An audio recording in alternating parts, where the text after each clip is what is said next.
Welcome to Season 4 of My Wife the Dietitian, a fun, evidence-based weekly podcast about nutrition and healthy living.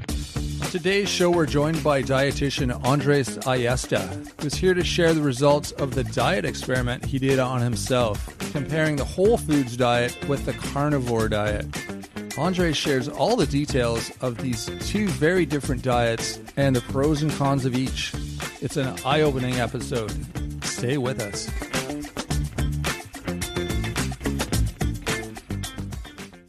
Enjoying the show? You can help others find it and enjoy it too by giving us a 5-star rating or review. If you feel like reaching out to us with a question or comment, you can send us an email at mywifetherd@gmail.com. And don't forget to visit our website at mywifethedietitian.com, as well as our social media pages. We're on Facebook, Instagram, and YouTube. Enjoy the show. Welcome to My Wife the Dietitian. Hello, Sandra. Hello, Rob. How are you doing? I'm excited. Yes. We're having Andres Ayesta back from Planos Nutrition and all about the results of his diet experiments on himself. Mm-hmm. Whole food and then the carnivore diet and why he had to stop this diet so abruptly. Yeah, super interesting, eye-opening episode. And we had Andres on a few months ago back in the spring, and he was telling us about this experiment that he was going to do. And now he's finished it, and he's here to share the results with us and explain everything that he went through in detail and the pros and cons and sort of his feelings about everything and where he is now and sort of what's kind of the side effects of all of this and how it's impacted him now that he's not on either of these diets. It's kind of like the Supersize Me Morgan Spurlock experiment, and this is such a good story. Yeah, we encourage everyone to stick around and listen. Stay tuned.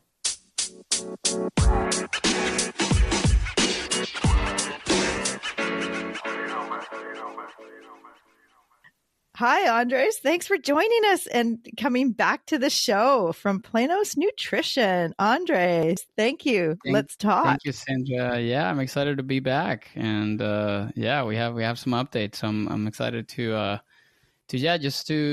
have a chat about everything that's been going on in the past few months. Yeah, last time we talked to you was in May, early May of this year, 2025, and episode 175, and it was called Dietitians Discuss Dieting with Andres Ayesta, dietitian from Planos Nutrition. And at that point, I was really excited to get you back on the show because you were doing an experiment on yourself, like you were a guinea pig. And could you tell us what that experiment was and like some of the highlights and actually just, let our listeners know how that all went down? Yeah, so we'll do a quick summary of what we talked about last time in terms of the diet. The diet experiment that I did, I did a carnivore diet, and I also did before that a Whole30 or whole food style diet. And I did them for a reason. I wanted to test because there's so much misinformation out there around low carb, or I guess like particularly carnivore diets, and so much content around it. And people, it's now become kind of like a cult.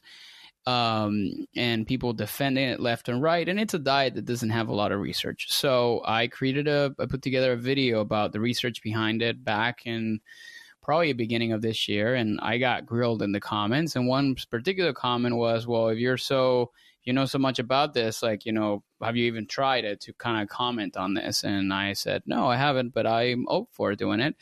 So I decided to design this full entire, broad diet experiment because I keep telling people that these diets work because especially when it's done for fat loss and weight loss, they work because people eat less on them. They go from eating a very heavily processed diet, most people, and then now they are limited to only eating meat and fat. So fat is like in protein, it's very filling. So when people go on these diets, they're most likely just reducing their calorie intake. And a lot of the benefits that they achieve of that is mostly because of that, and not necessarily something inherently related to like being carnivore specifically, or eliminating vegetables, which is the main piece that a lot of carnivore people do. So my goal was to design an experiment where I could test that theory, or not necessarily a theory, is the way that I could test whether that's actually something that would work that way or not. So I went on the best way to do that is I needed to compare it with something. I needed to really understand, okay, like what does this look like if I'm doing a whole foods diet only? Because if I go from eating the way I was, which is not a bad diet, but it had sugar and stuff like that, and then I go into a carnivore diet, of course, that kind of defeats the purpose, because that's what everybody does. But what happens if I go from a whole foods, unprocessed, sugar-free, meaning like no added sugars diet, and then I transition from there to a carnivore diet, and what will be the results? And I designed this in a way where I did every kind of testing imaginable. I think I ended up spending closer to a couple $1,000s, like $2,000 to $3,000 in terms of like testing and like blood testing and DEXA and stuff. Yeah, I did a DEXA scan. Well, I did 5 DEXA scans to be exact, or 4. And then I did blood work testing at 3 different time points. And I did metabolic analysis, and I did like food questionnaires, and I got meat from like a very clean source from this ranchers from Austin, Texas. And yeah, and I did everything like fully tracked. So it was a very controlled experiment, to the point that I decided to reach out to, I have some PhD friends who work in, they're either professors in universities and things like that. And one of them, his name is Adam. And I said, hey, Adam, I have a question, man. Can I send you some of the data that I have from this experiment that I did? And you can tell me whether this is publishable. And then he got back to me a couple of weeks later, and he's like, dude, like, yes, this is you have a lot of stuff in here.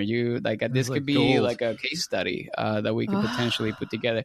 So we are currently in the process of drafting, or kind of like, we're in the process of like, drafting an actual case study.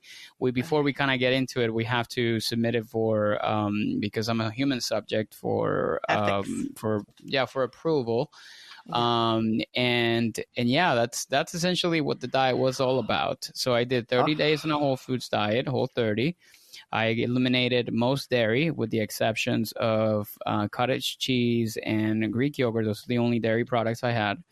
I eliminated all processed foods. I had absolutely 0 things that were processed except those 2 items that I just mentioned. I eliminated all added sugars, all gluten. I eliminated all grains except for rice and quinoa. And it was strictly just lean meats, meats in general, fruits, vegetables,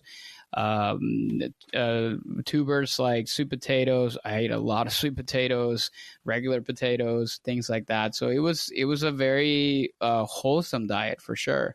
And I did 30 days of that. Then I did, it took about a month before I transitioned to the other one, and I did a full carnivore diet. So for context, the carnivore diet was strictly just meat and byproducts. It was not strictly or just meat alone. This is why in a research paper that we're writing, we're calling it an animal-based, because I did have some byproducts like heavy cream, butter. I had some, my treat was pork rinds, and then I have mostly meats like fish, chicken, and red meat and pork. And butter as well, which, I think I mentioned that. So, and a lot of cheese. So it was basically limited to about 10 things. So a lot more restricted. And I did that again for 30 days. 10 items. That's it. Yeah, and no yogurt, no cottage cheese.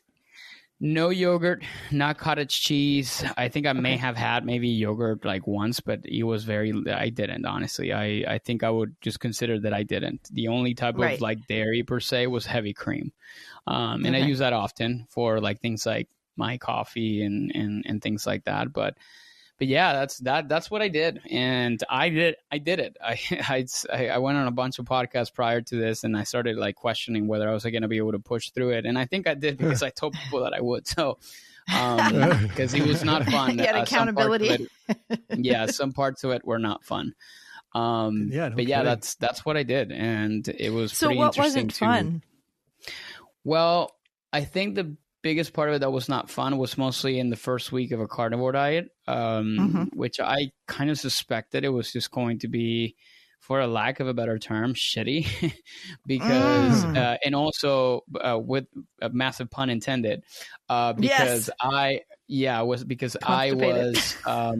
you go on a low carb, very low carb diet, a ketogenic style diet, your body needs to adapt to that new kind of, its metabolic machinery needs to figure out exactly what's happening. So he freaks out a bit and he goes like, what in the heck is happening here? There's no carbs. We need to kind of like figure out something different. So it starts to transition to using fat as the main source of fuel and therefore produce ketones, which are the byproducts of fat oxidation. So in that process, and then on top of that, eliminating all fruits and vegetables, so all fiber products, my average fiber intake was literally 0 grams for 30 days. And I did not feel great. I was actually coming off of a cruise that weekend before I started. So you can imagine that I was not really regimented when I was in there. But then at the same time, I think I got sick. I probably caught a bug because my son had something. So it was like the perfect storm for me not feeling great. So I started out, I got off of a cruise on a Monday morning. I started this diet on a Wednesday. I think Thursday and Friday, I don't remember much of it. I mean, I was, my brain fog was awful. I was in the bathroom like multiple times a day. And on the top of this, I needed to push myself to consume 2,000 calories worth of basically meat and fat. And the thing with that is that your body's not adjusted to that. So I was force feeding myself on top of this. And when you're transitioning this way, your body's not really ready for that amount of fat in one single day. I was consuming about 160 grams of fat daily. So it was very aggressive to start it that way, but I needed to because I was controlling for calories and it was awful. I felt terrible. And I think it was not really for a whole week that I just started to feel a little bit better. When I got my hydration levels on point and different things like that, I did like electrolytes, which I did from the beginning, but where I started to feel more human. But it really took like, honestly, it's crazy. I tell people the carnivore diet, the way I felt on it, like week 4, I felt invincible. Like it was amazing. That's the thing about that. And I'm very transparent about it. I felt like I haven't felt in years. And that was great. But, you know, it was in the last week where I started to do this and where I started to feel this way. And I mean, I'm talking about my performance in the gym was insane. I was like, you know, my capacity was super high. My hunger was like, my energy was great. I was sleeping amazing. All these things were really happening, but I obviously had to cut it because he wasn't the ending of the experiment, but also because my doctor called me and he was a little concerned because he saw my labs. I want to hear about that.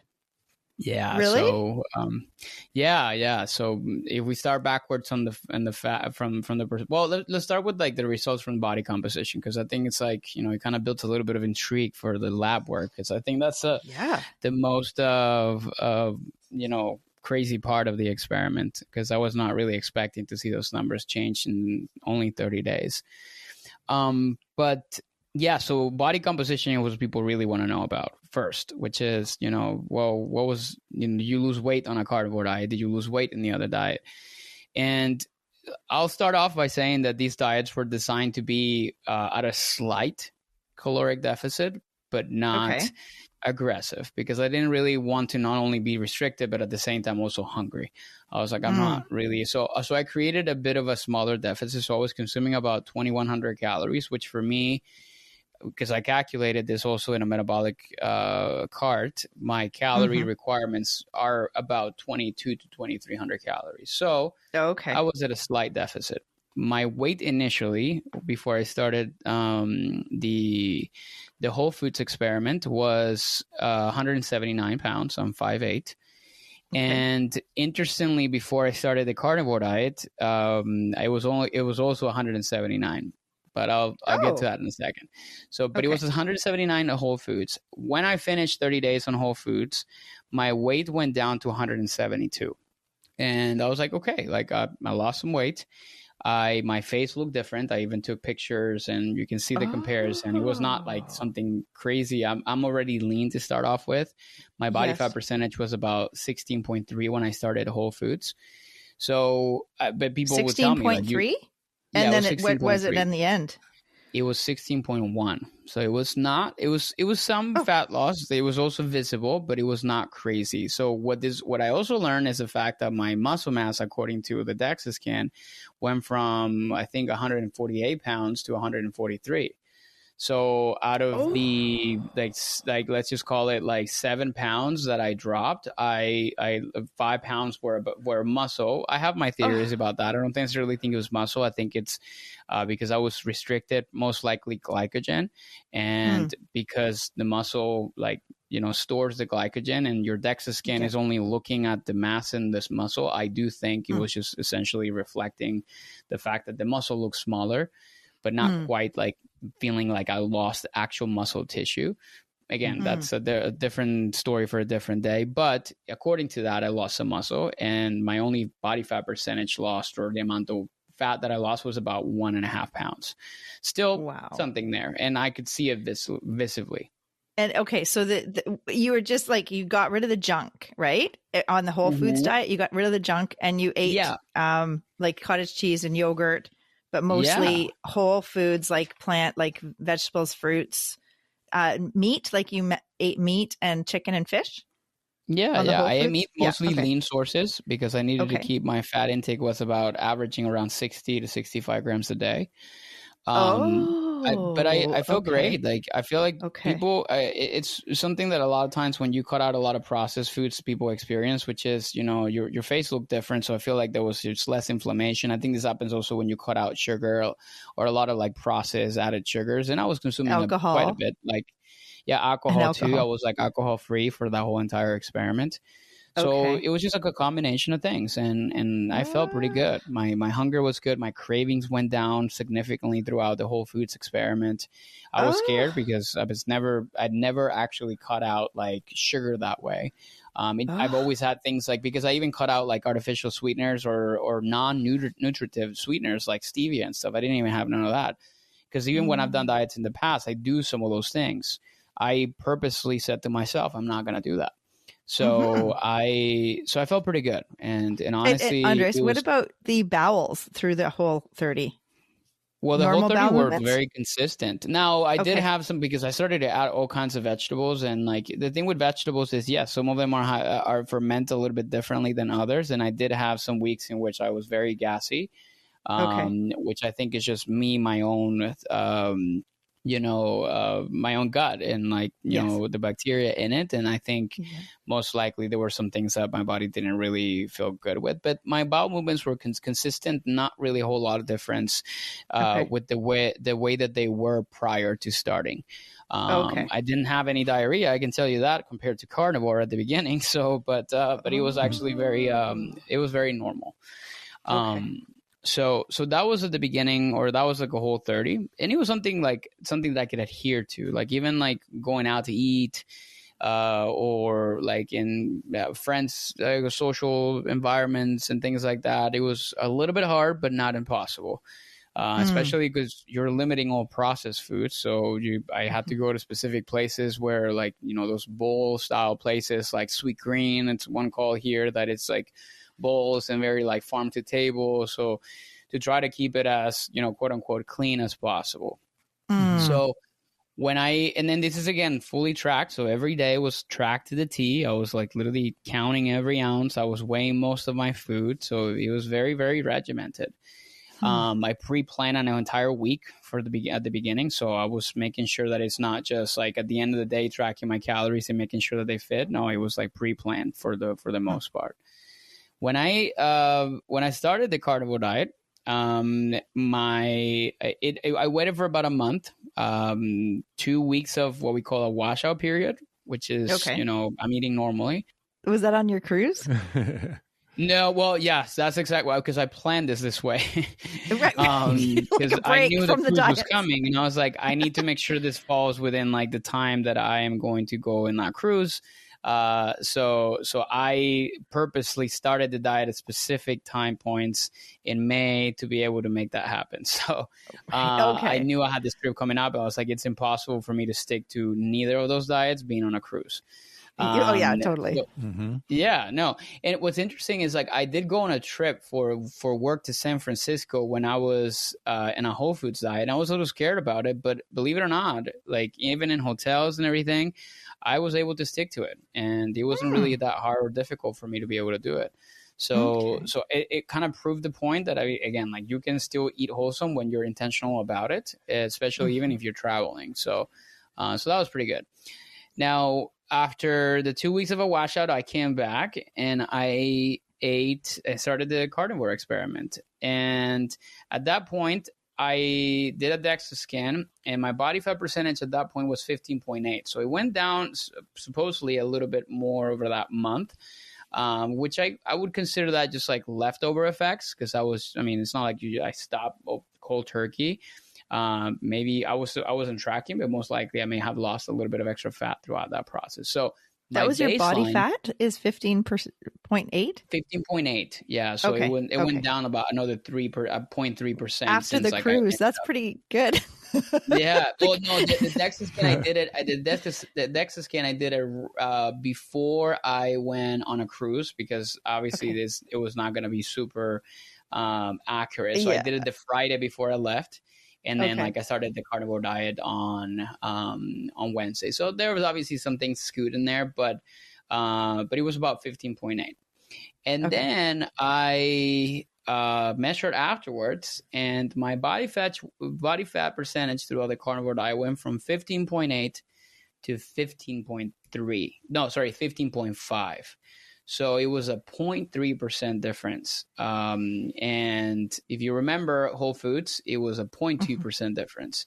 So not a whole lot of differences between the two diets. And you know what's craziest and the most interesting thing about it is, I remember I told you I started at 179 pounds, both diets. Well, I think the 179, I did weigh myself before I started, like the day before, and that was after the cruise. So I was 179 pounds, and I thought that was funny because it's like this is exactly the same weight. So it was perfectly comparable.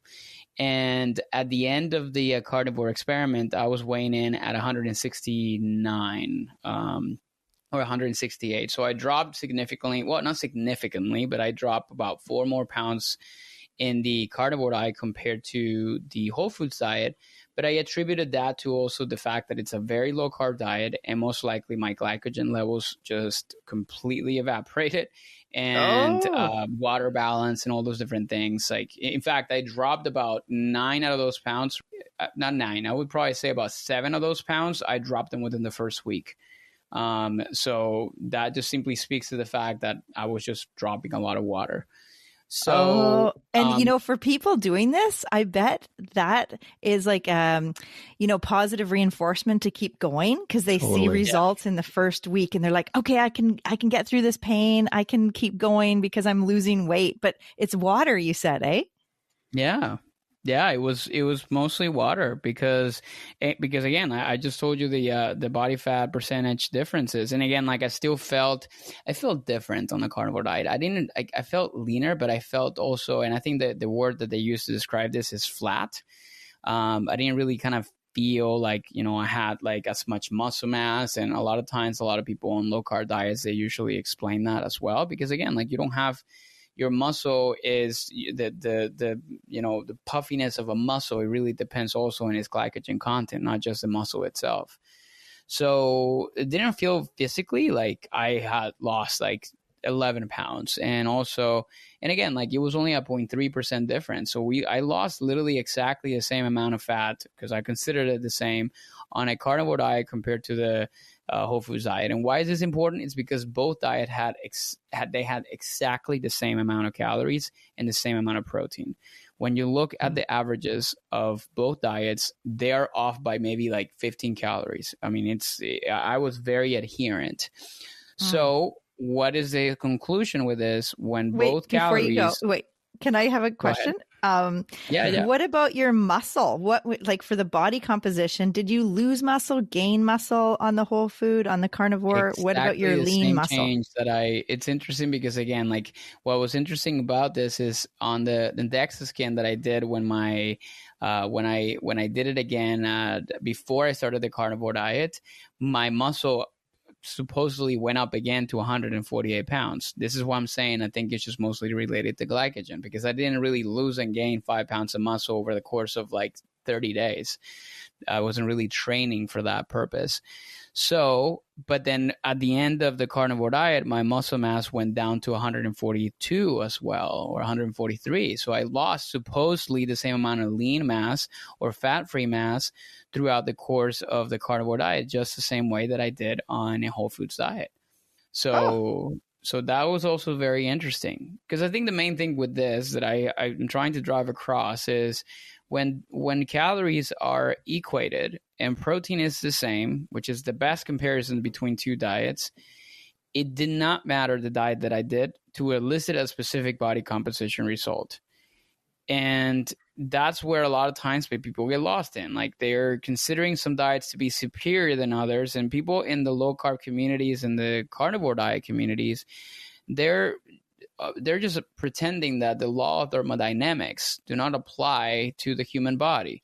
That it's not just about calories in, calories out. And I agree, it's not just about calories in, calories out, but in the very foundation of weight loss, that's really what it's all about. It's physics, right? If you eat less than what your body's burning, you're going to lose weight, you're going to lose fat. If you don't, you're going to gain it, or you're going to stay where you're at. And that's exactly what happened in this experiment. So at least in my own experience, I proved that it doesn't matter what diet you do, you're going to lose weight if you're in a deficit of calories, whether you're doing a carnivore diet or not. Here's where I think why people are more successful on a carnivore diet losing weight. It's because of the boundaries you're creating around it. You're only limited to, again, I use the example of 10 foods, but you're only eating about 10 things, or like very, very little amount of things. And also what I said at the beginning, that the first week I was barely, like, I couldn't really hold food down. It was so hard for me to eat that amount of calories. And it wasn't 2,000 calories. For me, it's not a whole lot. But because I'm not used to eating that much fat, I was having a hard time doing it. If somebody's not tracking their calories, which most people aren't, they're probably going to, in that first week, they're probably going to eat very little. And most likely they're also going to continue to eat little because they're going to feel more satiated and fuller. So what's happening here? Well, they're probably eating very little amount of calories, and that's what's driving their weight loss and the results. And not necessarily, and also add to that the big amount of weight that they drop at the very beginning because of the water. Then they say, oh my God, in like a month, I dropped 20 pounds. But then like 10 of those were just water at the beginning. And then at the same time, they're being more aggressive on a deficit because their hunger is a little bit more managed. So I give it to that, you probably eat less, more naturally, but it's mostly because of the boundaries you're creating and the restriction you're creating about the foods you're consuming. And that brings me to the question about relationship with food, because I see so many clients that have been on so many diets over like the last decade, different diets that worked. In quotes, they worked, but then they're coming to see me to lose weight because they gain it all back plus some. Yeah. And what's interesting about this is I love to do this podcast at least like 3 months after, because there's some things that I have shared in very few podcasts about this, because I haven't really been on many as of this month, where I am sharing what's happening today around this. But before I get into that, I'll share that I did some food questionnaires so I could understand some validated food questionnaires so I could understand things like, eating disorder behaviors, relationship with food and different things like that. And throughout the experiment, during the experiment, certain things changed significantly. For example, the carnivore diet, supposedly, according to, again, my own ratings, showed that, my, like, the ability to be able to stick to a diet, like my ability to be able to do it went up, meaning that, I was just more easy to adhere to a specific diet. And to be honest, when I remember at the end of it, it was just so easy to do this because it was just the same things over and over. I kind of started to develop this like enjoyment for meat. Like I look forward to it, and it was easy to sustain it. So my ratings actually they were higher after a carnivore diet compared to whole foods. And I thought that was kind of interesting. Now, here's what nobody's actually telling you is, well, what happens when you're off of the diet, and what ends up like being the case, especially because during the carnivore diet, not only I eliminated all fruits and vegetables, I eliminated anything sweet tasting because there's no fruit. There's absolutely nothing that I had that was sweet. And that's the part of it that I was a little scared about. This is probably the only 30 days in my life since I'm probably a baby that I haven't had anything sweet like that for like that period of time. So here's what happened over the past 3 months. I have noticed of a lack of restraint around food. I have noticed that I've just been more liberal with the amount of food I'm consuming, a lot more like dysregulation around my sugar consumption, which is something that I have noticed. And I started to notice that I didn't want to step on the scale because I was a little scared. I started to notice that I was really eating a lot more than I needed to. So my weight actually shot up over the past 3 months from 169 that I ended up at to 186 over that course or a period of time. So that means that I gained about 17 pounds in the past 3 months. By not even 3 months, it's been almost like two months and like a week or so. And I didn't want to step on the scale because I knew what was happening. But I think it's definitely affected me mentally, and this is something that I'm fully aware of. Many people aren't. And I wouldn't say that it's like broken my relationship with food, but I think there's something cognitive about it where like now I have felt, because I was so restrictive for, again, 60 days, it was not just the carnivore diet, that I have more impulses to consume more sugar and to this day, and I'm very like transparent about it. Last night, I just kind of got into this point where like I had this little, oat protein balls that my wife made, and I had like 8, and at the end of the day, I'm like finishing them up, and I'm like, why did I just do that? So it's something that I've been battling with, that I'm fully aware of, and I'm starting to kind of get into a good rhythm as far as that. But I started to feel out of control, and that is something that I was not really preparing for. And if this is happening to me, you can imagine it to somebody that doesn't have the knowledge or the awareness that I do as a professional. Yeah. So that was very interesting. Oh my gosh. So like, I mean, would people say, would the carnivore followers say, well, don't ever get off it, just stay on it? Oh, for sure. Well, that's what they say. But what happened to your blood work? Yeah, that's the problem. That's because we remember the guy who had cholesterol coming out his palms. He had so much butter and on the carnivore. But anyways, well, let's just say that if I would have stayed on it, I think that's where I would have ended up.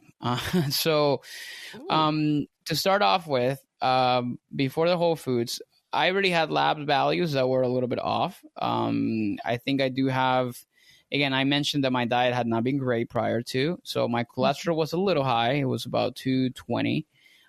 Which for reference, under 200 is considered like normal, or like, again, around 200 is like borderline high cholesterol. And my LDL was also slightly elevated. I think it's like 140, 150 or so. So but also my mom suffers with this, so I think there's a bit of a genetic component to this. And she's very healthy, and her cholesterol always kind of, is on the higher side of the things. And my ApoB, which is also a marker of atherogenic particles, then it's an indicator that people use for assessing cardiovascular risk. And like numbers that are high, that means that your risk of cardiovascular disease is just higher than people that have lower numbers. Okay. So my ApoB was outside of the ranges too, starting off from the diet, from a whole foods. So that was a bit concerning in a certain way. Everything else looked pretty okay, pretty normal. Hormonally, I was great. Like my testosterone was great too. And then afterwards, your blood sugars were okay. Blood sugar and thyroid. Okay. The one thing about my blood sugar is that's the one thing that has always been very well managed. So my A1C was really good. I think it was like a 5, and my fasting blood sugar that morning I think was probably like 80 or so, or 85. Okay. So everything looked good except for those few markers. Okay. Then after the whole foods, I was surprised to see that nothing really changed. My cholesterol literally like went down by 2 points. So it's almost like that could be like a measurement error. So basically it's no change. My LDL also didn't really significantly change. My HDL, which is my good cholesterol, went up a little bit, which was good to see. Good. Okay. But for the most part, everything, I would just say, stayed exactly the same. My doctor said, this is just too soon. I think 30 days is too quick to see changes that way in your cholesterol levels. It's more like 3 months is usually a better. Yeah, like well, 3 months, but that was not the case with the carnivore diet. So once I finished, well, first off, again, like the 4th week, again, picture this. I'm feeling amazing. I'm feeling like a rock star. I am crushing workouts. Energy is amazing. So I'm now considering like maybe I can extend this another month. This is the stuff happening inside of my head. I can probably extend this another month. Like I love the way I feel. I've been loving the meats that I'm consuming. I was like eating all kinds of steaks, bison. Like the company I was working with, they sponsored the study, so they sent me all kinds of meats. It was awesome. So I was feeling good. And then my doctor called me one afternoon because I had already done the blood work, and he's like, "Yeah, we need to talk, man." He and I were really good. Like we're good friends. So he's like, "Yeah, we need to talk, dude. I'm sure you already seen your labs because I already seen it."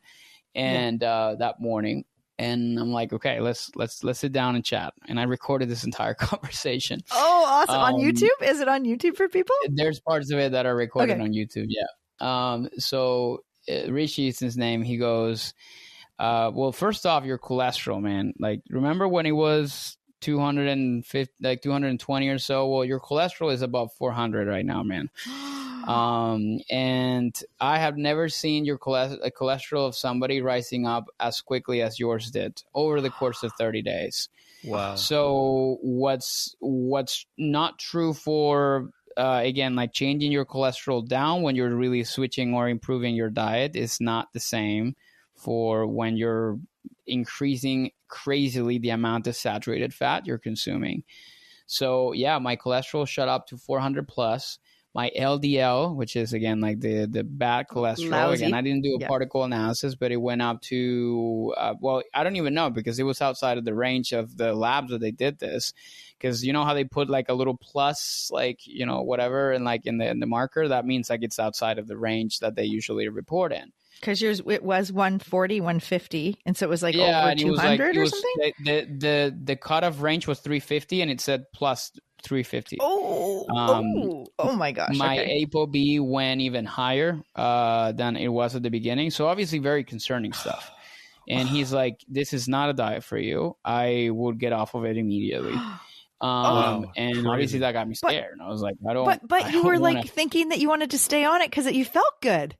Yeah, exactly. Like, oh my God, that's like kind of crazy that your brain was saying, keep doing this. This is awesome. But your blood and your heart and your cardiovascular system is like, too much. And you'll hear all kinds of things about in the, for example, like a lot of the carnivore community is like now talking about the fact that the whole high cholesterol thing, it's like, it's a fluke. And and cholesterol, like it's okay that it's higher. And there's people talking about, obviously when you go on a carnivore diet, you do have like this like hyperactive, massive increase of cholesterol. And it's been shown in research, which is kind of interesting. But it typically normalizes. The reality is I didn't really want to take the risk. And not only that, is also, which I didn't mention it, my liver values were like awful. He said like, this looks like this looks like the liver values of either an alcoholic that I just, and I measured this because he works in a hospital system. He's like, I see this stuff in like alcoholics, cirrhosis. or people that have like, non-alcoholic liver fatty disease. Like my AST levels, my liver enzymes were off the charts. My bilirubin was off the charts too. And obviously he mentioned like no fiber, and your bio's working extra hard to be able to kind of process all that fat. So makes sense. So yeah, it was not really great. All the things that we're seeing in there, my triglycerides obviously were super high as well, which they weren't before. So it definitely got me to think, this is definitely not something nobody should do long term. And that's why I stopped it. Well, I was going to anyways. Even after I said I'm going to continue it, I think I was like, no, I think I need to go back into, because it was very hard to adhere to that. And like in the social setting, it's so difficult. Like I went to like a birthday party for my, like, one of my sons, one of our friends that has like a baby. I couldn't eat a thing like for like 4 hours, 5 hours. And it was very difficult. So, yeah, it was very difficult to adhere to. And not a fun one to really do to a certain extent. You just really feel good on it, especially like after you really push yourself to do it like for 4 weeks, because that's when truly I started to feel better. Do you think your like your medical sort of status would have stayed the same or gotten worse if you'd stayed on it for another couple months? I don't know, to be honest. I wonder if it just shoots straight up and. Sorry. It may have stayed the same. I think that's a really interesting research question. It may have stayed the same, and maybe just would have maybe plateaued, but they could have continued to gone up. And I don't know. I didn't. And some people like in those communities will say like it typically just stalls and it just gets normalized. Except for the guy with the cholesterol coming out of his palms. Yeah. Yeah. Well, that's the thing. I didn't want to be that guy, especially as a dietitian. Well, even if it plateaus, though, I mean, it's still at an unhealthy level. Yeah, right? No, in fact, really my doctor told me, there. like, I'm going to give you 6 months to get this under control. Otherwise, like, you're either going to have to leave my office because you're not going to, because I don't want to be in statins at like 37 years old. And he said, you're either going to have to just not be here because I'm not going to continue to see you if you have 400 levels of cholesterol and you're not allowing me to put you on some form of medication. And I'm like, absolutely not. So I was like, give me 6 months to kind of get this down. But again, it's still like the whole concerning thing about the fact that it's just been 3 months where it's not like my diet has been amazing. So I haven't tested it again. So I'm still waiting probably until like mid next year to do it again, just to see where I'm at. But I have to say too, unfortunately the risk of colorectal cancer, pancreatic cancer, and prostate cancer have probably increased with that experiment. Which is like obviously scary. It's scary. So yeah, I risk my life so other people don't have to. I definitely a crazy, interesting learning lesson and something that just allowed me to be on the shoes of the people that make those wild claims. It wasn't anything insanely different. I did feel good. It's not like I was like Superman, but I did feel great. So I see the appeal in these type of diets. But the sustainability of it all, like I just don't see people staying on this for long term. And I think it's just also context dependent. Like if you're somebody who lives like, I don't know, in like, you guys are kind of like secluded, but like, let's say for like you, or like you live like where there's not really like you live in a specific type of lifestyle, which is very routine, and like that's what you typically eat every day, that's fine. But if you live, for example, in a city, like things are busy, you do all kinds of different things, you have kids, like it's impossible to stick to these things. It's not really easy. So, and I think that's where a lot of people typically land. And then they do this for a month, they do this for 2 months, but then they're not realizing the damage that they're doing by every time that they go on these different diets. And I think this is the problem with that. I'm definitely not doing this again. And especially not for me. I now speak about this too, which is, again, this is a N=1 experiment. Maybe somebody else would have done the same thing, and like his numbers would have looked a little bit different. But I personally don't want to take that risk. And I'm sure, like me, there's people probably that would have experienced something similar. So I will say that it's definitely not something I now tried and tested. Whole Foods, loved it. I think it's sustainable. It's a type of diet that I try to follow right now, for the most part, like an 80-20. And very sustainable. But carnivore, definitely not something that I would recommend. Wow. Particularly in the long term. What's the appeal in the beginning for carnivore? Is it the weight loss aspect of it mainly? Like for people who are wanting to try the carnivore, what's the appeal of it? There's a few different groups of people that do it, that they started to do that, or they started to follow a carnivore diet. There's a huge community on the autoimmune condition group. So people that have autoimmune diseases, and they say basically all their symptoms completely eradicate and disappear when they do it. I think it's possible. So one thing I will say, this is kind of interesting throughout the experiment, that, and I love to see just more research on this. I did on top of all the insanity of what I went through, throughout the carnivore diet, I do CrossFit. And one of my buddies asked me, because one of his friends was, he was not going to do it. So there was a competition at the master's level, which is 35 plus, people. And they assembled a team to compete in a CrossFit event, local, but, pretty big. And one of their teammates actually jumped off the team because he couldn't do it. And they asked me if I wanted to do it. And I was like, man, that's literally right in the middle of my carnivore experiment. So I'm down for it, but just know that I may not be performing at my best.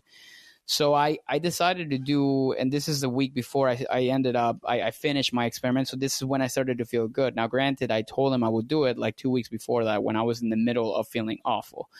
So when I went to this competition, obviously this is a full day event. I've done these like CrossFit events and competitions in the past. And this is all day long, like 5 workouts. It's like very brutal. So the next day you feel like you're dying, like you're sore everywhere. Like it's really difficult. I've done that a few times. I did this. First off, we won in our category, which was kind of crazy. And the second part of it is like my teammates, it was like 2 women and another guy and me. They texted, we had like a group text, and they're like, man, every part of my body's hurting, they said, all of them. And I recovered so quickly. Like I had not a single muscle soreness in my entire body. And I did exactly the same amount of work that they all did. And I was very surprised. And I also started to think a lot about my recovery after a lot of the workouts that I did. So that's something that got me like thinking into a lot of things that, again, like unanswered questions in terms of inflammation, because I did inflammatory markers, like just one inflammatory marker, like my C-reactive protein, but that's not always a good indicator of whole body inflammation or just inflammation in general. I wish I would have done a little bit more stuff around that. But I thought it was kind of interesting because I actually, like, maybe I recover a lot quicker, and maybe there's something about inflammation. So why am I saying this is because I'm wondering if with autoimmune condition or people with autoimmune conditions, there's something around their inflammatory levels or markers that are actually helping and supporting them in some way. I also believe that there is something about elimination. It's an elimination diet of people removing some things that are triggering foods for them, perhaps that certain specific items, not all fruits and vegetables.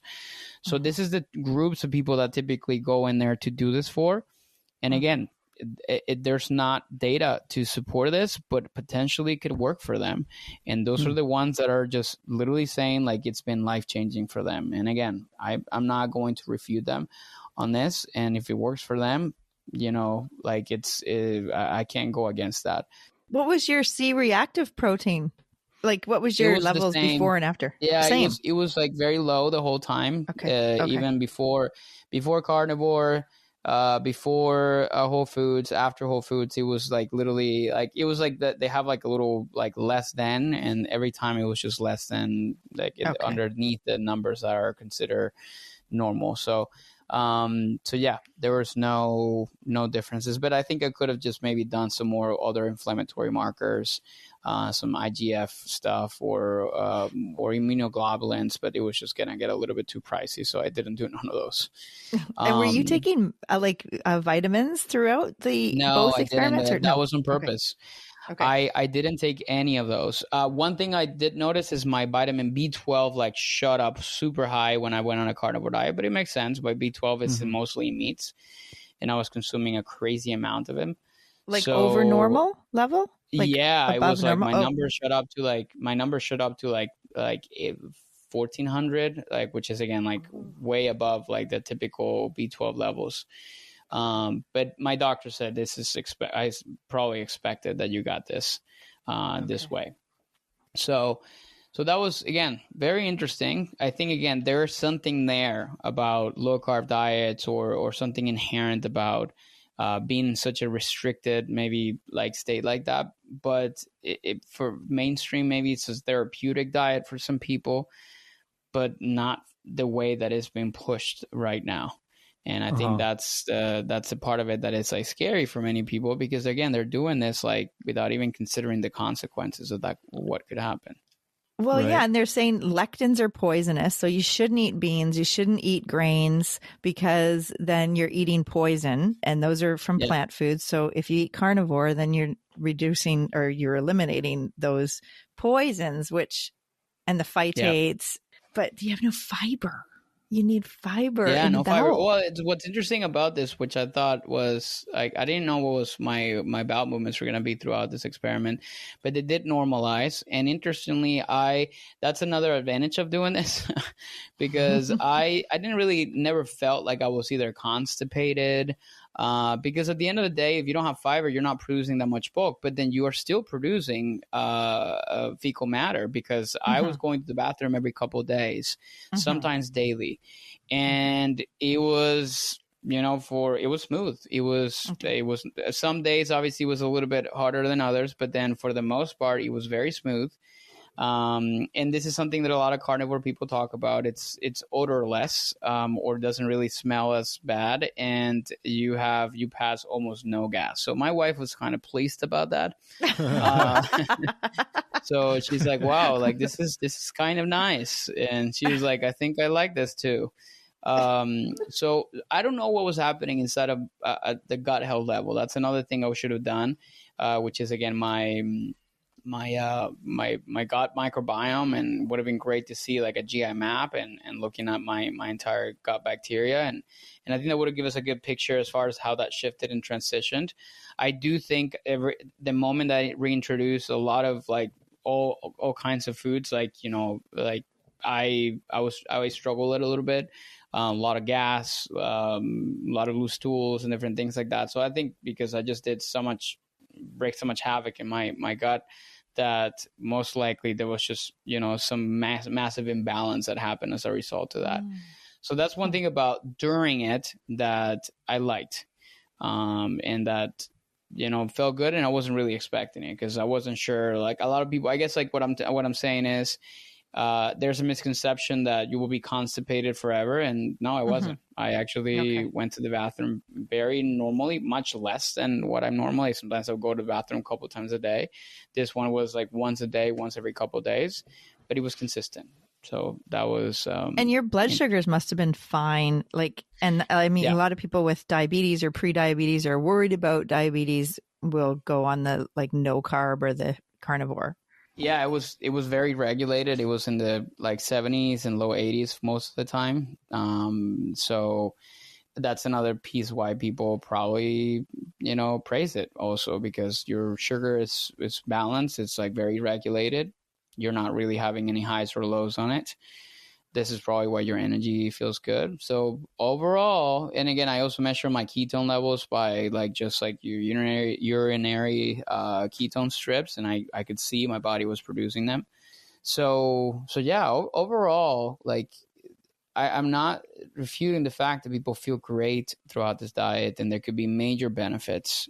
The thing with it is just more the can you sustain this? Can you do this the right way? And are there going to be any type of side effects that maybe are not going to be good for you long term? So those are the things that a lot of times are risks that I don't know if I was willing to take, and I don't know if other people should either. And your doctor doesn't want to even have you as a patient if you can't bring it down in 6 months. Yeah, you're making me look bad, like, man. You know, yeah, like, he's like, dude, like you got to take care of yourself. So, so yeah. Wow. Question for you, like sort of hypothetical.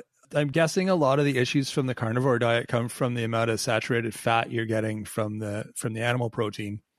Mm-hmm. If you were to do a similar type high protein diet, but with plant-based protein, what do you think that would look like? Yeah, there's people actually either doing that or testing that. I think it would look a little bit different, and I think that's the what they call like the clean keto or whatever. Like that is essentially they're doing like a version of a plant-based ketogenic diet, which is very difficult because it's also very limited. You are consuming mostly things like avocados, oils, nuts, seeds, and that's mostly it. You know, so it's very limited. But I could see, or perhaps like also adding maybe some meats, but maybe just some lean options, and most of your fats are coming just from most what we call like mono or polyunsaturated fats. Mm-hmm. And there's probably, I think there could be a benefit to doing that. I think it has a name, but I don't remember it. But potentially, if you replace the saturated fats from a high-fat diet and you replace it with mono and polyunsaturated fats, perhaps you have better outcomes when it comes down to that. It may also have the same type of, I guess, like feelings or so.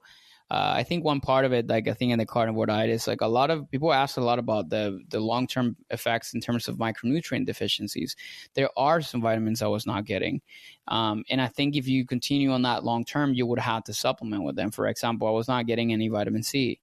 I was not getting other types of, vitamins you find only directly on fruits and vegetables or things like that. So I didn't really test for micronutrient deficiencies, but I would have imagined that if I would have kept going, I would have probably seen some.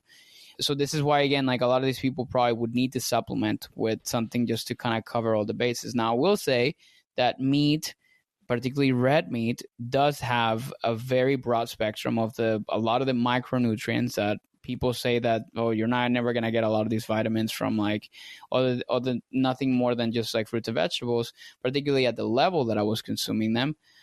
But again, it comes with also the saturated fat you're consuming. So it's a bit nuanced. Mm-hmm.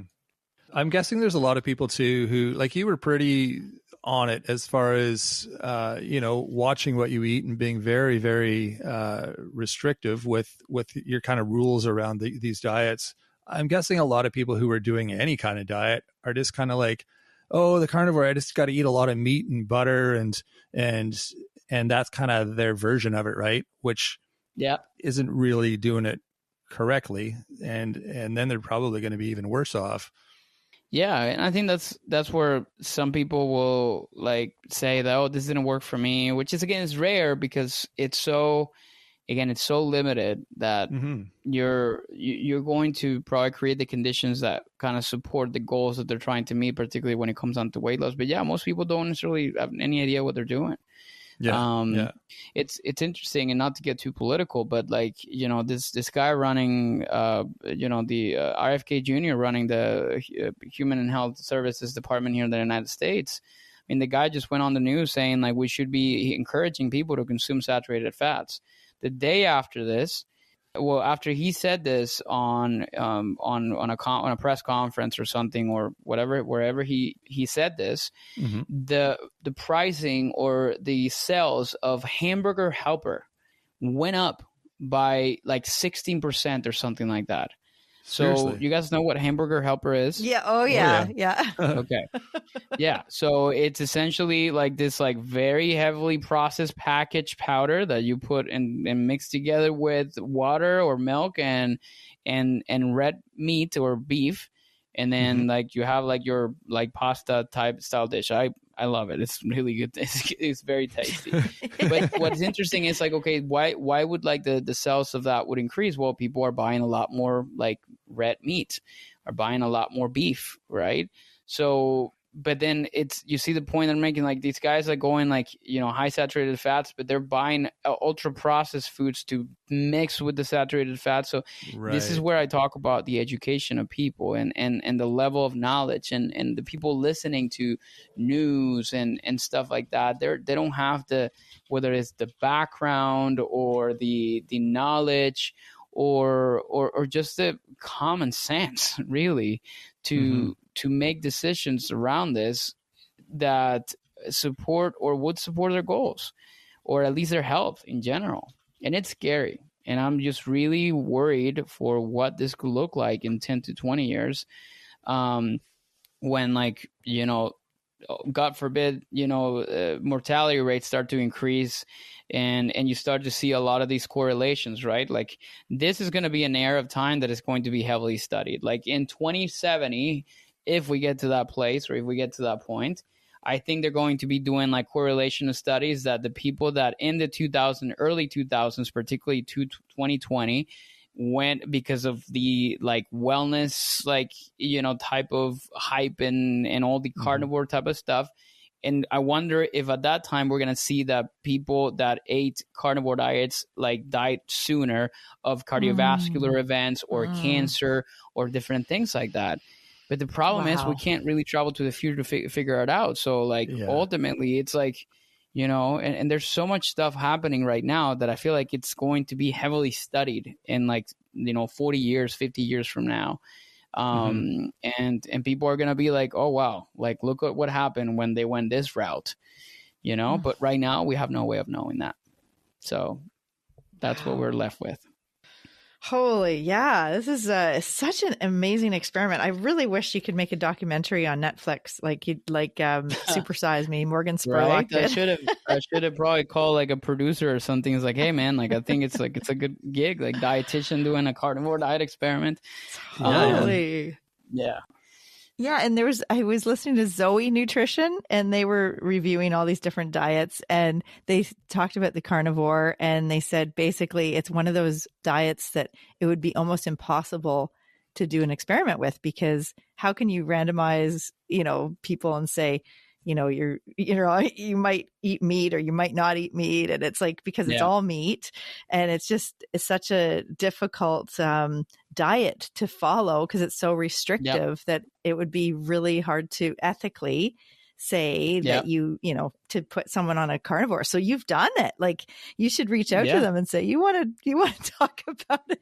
I would love to. Yeah, I would love to, because I think there's just so much to share around this, and again, hopefully we'll be able to like publish a lot of these results, and that will probably at least open up some eyes to some people about what I experienced and what happened. Yeah, I think the key is those medical results too, right? Because a lot of people base their health, and this is right across the board. I think we've always said this. People base their health on how they feel, which I mean is one marker for sure, but it's not the only marker. And in your case, you felt great, but your stats said otherwise, right? Yeah, exactly. I mean, it's what I always like tell this to people with that unfortunately like go through cancer diagnoses. Like sometimes like, you know, you go to the doctor, you like, you know, and they found a lump, right? But then you feel perfect, you feel fine, you feel there's nothing wrong. And then like, and you get this like awful news about that. And, you know, that's a part of what you had to, and this is another, I guess, call to action to people, like go look under the hood. I have talked to some clients who have, you know, I asked them like, when's the last time you went to the doctor? And they're like, about 3 years ago. And I was that person, honestly. And now I'm regimented around this because I want to make sure to see what's happening. Because it's not just about the food, it's about the environment, it's about the stress that you're living through, and all so many things that, you know, ultimately what you're left with is your body, and regardless of your resources and money and all that stuff. So if you're not taking care of it, like, you know, without health, what do you got? Right. So that's one of the most important pieces of it that is like people are forgetting about and they take for granted. So I think it's key, you know? Yeah. Health is the best wealth, right? That's right. If you don't have health, it's hard to, you know, do anything else in your life and with your family and friends. And it's the diet culture, because that's what this is. It's almost like the carnivore is like diet culture on steroids. Yeah. And I feel like it's also a total anti-vegan or anti-vegetarian, and like the whole like plant-focused eating and plant-based eating. And it's kind of like it's the opposite. So it's like it's people that are like resisting that and saying, no, we actually need meat. But there's a happy medium. There's like a good, you know, the ground somewhere in terms of health. Yeah. It's honestly, it always boils down to that, right? Yeah. And ultimately is like, you know, we don't want to live like obsessed with food. And that's the part that I kind of drive people through, which is like when you do a lot of these diets, you're hyper focused on so many different things about it. Like you're like obsessively reading labels. You're making sure that, you know, and again, there's systematically, there's so many things that need to change. And I agree with that. Like that. And when people, and I think this is like the part of it that it gets a little bit murky, which is, you know, you look at people that are defending the science in the United States or just in the world, and they're saying like, you know, these things are not causing this, and seed oils are not the devil, and like you need to stop like thinking. So they look at these people as like, you know, they're the ones like we're recommending processed foods. No, we're not. Like we're just simply explaining to you that you don't have to fear and listen to this fear-mongering content on social media about people telling you that what you're consuming is straight up poison.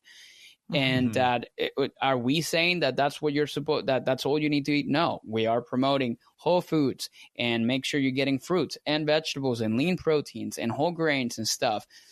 But then when you consume certain things, products from the supermarket, like these things are not poison that you should be consuming then like for breakfast, lunch, and dinner, maybe not, because ultimately that means that you have a diet that is heavily processed instead of being wholesome. But then that's the nuance of these, like the both like you know, the sides of, you know, the ancestral eating groups and the carnivore and like the wellness influencers. That's the part of it that they cannot see. It's usually just like there's no middle ground. And you will never convince a carnivore person, regardless. And you can see this in a lot of the comments I've received. Like they will always come to literally, I mean, like just to refute something by something that they found or whatever. So it's pointless now for me to like have this back and forth fights over and comments on social media, because you'll never win the argument. And it's just a waste of time and energy, to be honest. Yeah. And the word I was looking for was backlash. It's a backlash for the, you know, of the vegan movement.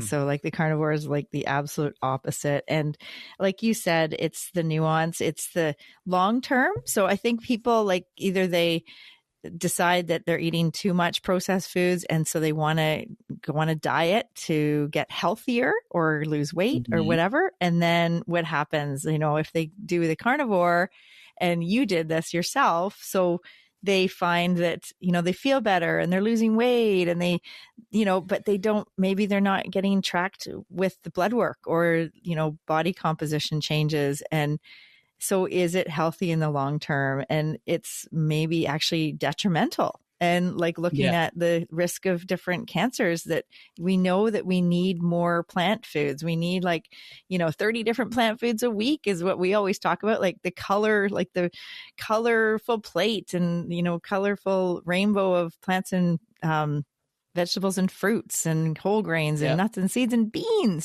So yeah, it's so interesting. I mean, you and I have both been dietitians for quite a long time and seen so many different fads come and go. And this is, in my opinion, another fad that is it's here. And I think, soon it'll be out again. Yeah. Just like the ketogenic diet was, and and the paleo, and paleo, which nobody talks about now anymore. And the South Beach. Do we even hear about the South Beach diet lately? Yeah. I think it'll start to fade out. Just like I came in. So it'll be the AI diet. Yeah. Right. Yeah. Something about it. Totally.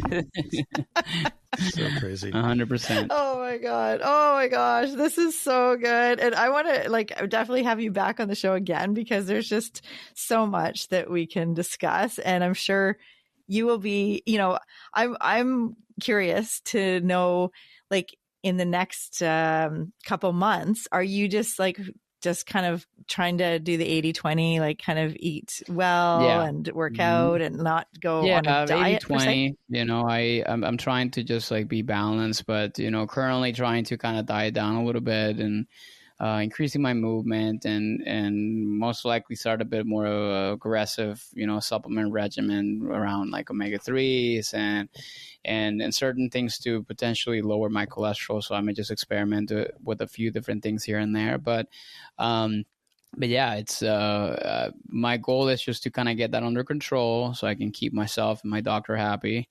And then I can, and that's the way I've always have maintained my physique, my results, my health. So that's the plan.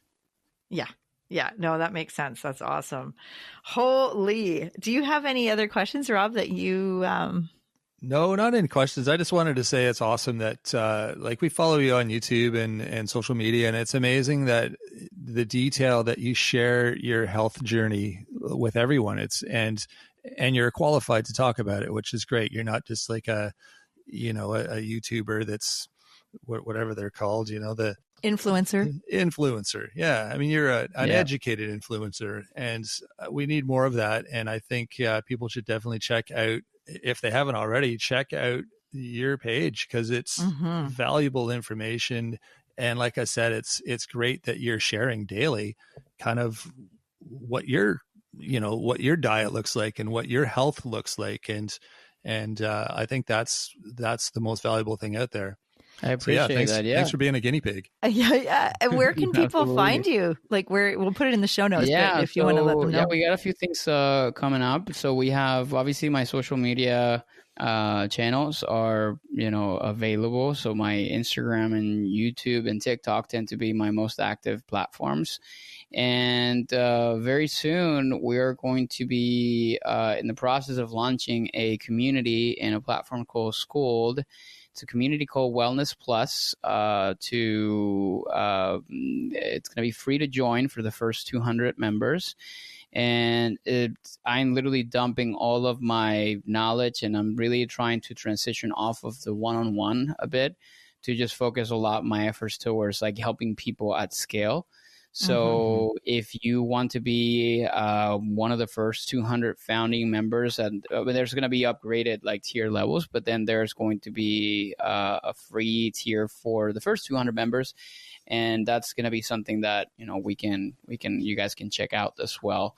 where again, you're learning and doing a bunch of different things in there, from challenges to accountability. I think people just need the support and the space to be able to connect with others. So that's a place that you're going to be able to also check out. But also we're going to have a lot of other details in our social media channels. So and the social media is Planos Nutrition? It's actually my first and last name, so Andres Ayesta for both YouTube, Instagram, and it's Andres the Dietitian on TikTok. Okay. But if you want to check out our site, which is our company, planosnutrition.com is the place where you're going to be able to, we need to update that, but it's where you're going to be able to find out more details about our one-on-one coaching program and things like that. Perfect. Awesome. Well, thank you so much. Oh my gosh. It was so great to hear from you again and to hear about your results and kind of the summary and your conclusions of your own experiment N of 1. Yeah. Thank you so much for having me today. And I was happy to be able to share them. Yeah. I look forward to talking to you again, Andres. Well, that was sure eye-opening. Hey, wasn't it? So great to get him back. And, I know I was intrigued after we talked to Andres the first time, like back in the May. spring, right? Yeah. When he was telling us about this, what are we calling it? His diet experiment on himself. Diet experiment. I mean, it was fascinating hearing the results and why he had to stop abruptly. Yeah. I mean, because he wanted to keep going with it. I know. And that's the scary part. Mm-hmm. That's the scary part, because he's like, yeah, I felt amazing. I felt better than I've ever felt. Mm-hmm. And he was like, every aspect of his life was awesome, except his blood work, his internal organs, liver. That's freaky, because I know a lot of people just assume they're healthy if they feel good. Mm-hmm. And so they won't go to the doctor until they feel like there's an issue, right? And so you don't know if you have high cholesterol. Yeah. You don't know about your blood pressure.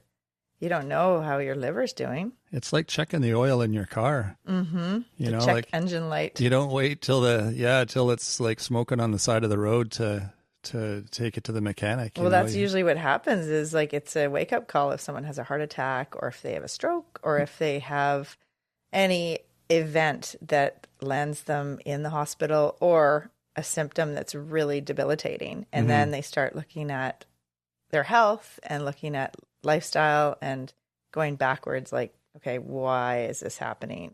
And then a lot of times clients that I talk to, they're like, well, I kind of knew that I wasn't eating very well. And, I do drink pop a lot, or I do eat after dinner and, on junky foods and, just, it's almost like, I feel like it's like a confessional a lot of times. And it's like, I'm objective. I'm just listening and then helping. Yeah.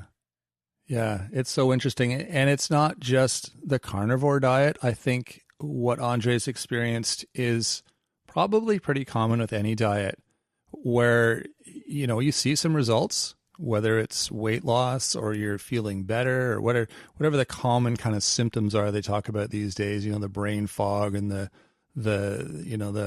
reduced cravings and weight loss and all those things it's things that probably everyone has, right? So they're good things to convince people that they need to take a diet or be on a diet, but then you look at, I feel better. I've lost some weight. The scale's gone down. It must be working. But if you're not looking a little deeper at, some of your blood work and some of the things that are going on internally, and maybe like what's going to happen long term too, like I think a lot of people are just looking at like, hey, I feel good now.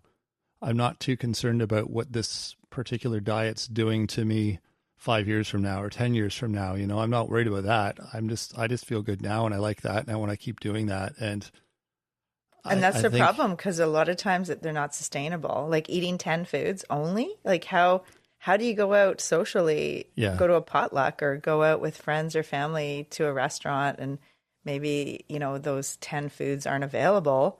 Mm-hmm. It's just really restrictive. And that's why a lot of times diets work. And I'm saying in quotations work, because they don't really work in the long term. And maybe you lose weight, but if it's not sustainable and you start to reintroduce all the foods that you cut out, then you're going to gain all the weight back plus some, like just like Andres did. He gained a lot back, 17 pounds. And now he's even said, you know, I have a bit of a disordered relationship with food. Yeah.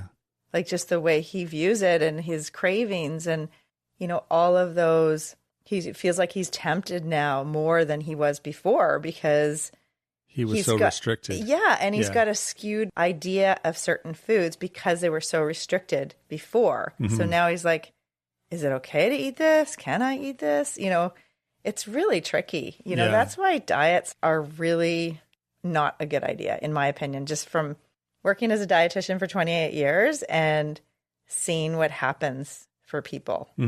Yeah, it's not just about the instant results. I mean, you got to look at the whole spectrum of everything that diet's going to do to you mentally and physically. Yeah, exactly. I see so many clients that were on the keto diet like 4 or 5 years ago, and now they come to me and they gained all the weight back. They said the diet worked, in quotations, but now they have fatty liver, they have gout, they have osteoarthritis. Like, and it's, you know, you can't say for sure cause and effect, but it's just hard because they want to go back on another diet or they want some help with their food because they feel like, you know, they gained all the weight back and they want to go back to how it was working for them.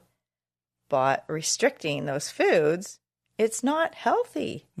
I mean, your body can become malnourished, or like in Andre's case, his liver was really taxed and the cholesterol was so high. And, you know, like there's ramifications. And that's the thing. Like if you're cutting out whole food groups or if you're restricting that much, then it's probably affecting your health. And the long-term health is what I worry about. Yeah. There's pros and cons to everything. And like we said, so often people are just focusing on the positives of whatever program they're on. And you need to look at both sides to get the full picture. So this is a perfect example, what Andres has experienced and shared with us. And just a good reminder for everyone, whatever you're doing, whatever diet or program you're following, look at the whole picture, because that's where the real story is it's not just the plus side of things.